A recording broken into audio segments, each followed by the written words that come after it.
जय भीम. मी संदेश मिते.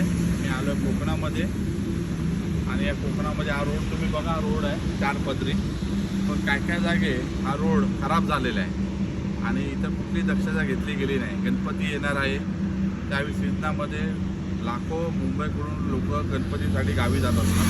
पण आता अशी परिस्थिती आहे की कोकणामध्ये रस्त्यांची हालत खराब आहे. हे जे रस्ते बनवताना जे प्लॅस्टिक वापरलं जातं, खरं बघायला गेलं याच्यात ट्यूब लावून ते चिपकवले जातात.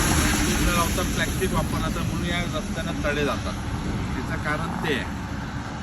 आज तुम्ही बघितलं तर दुबई बोला, सिंगापूर बोला, मलेशिया बोला, पर्यटक ठिकाणासाठी प्रसिद्ध आहे.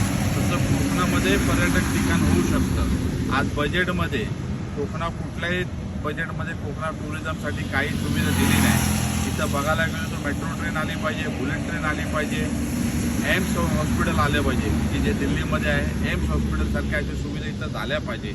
पण कोकणाकडे दुर्लक्ष चाललं आहे आणि कोकणाकडून कोणीही लक्ष देत नाही आहे.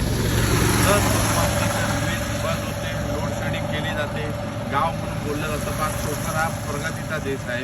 इथं शेतकरी आहे, शेतकऱ्यांना चांगल्या सुविधा भेटल्या पाहिजे, चांगल्या गोष्टी भेटायला पाहिजे. या दृष्टिकोनाने आम्ही विनंती करतो सरकारला की येणाऱ्या गोष्टींमध्ये या रोडचे प्रकरण आहे. 18 वर्ष झाले आहे, पण 18 वर्षामध्ये रोडचं अजून तेच चालू आहे.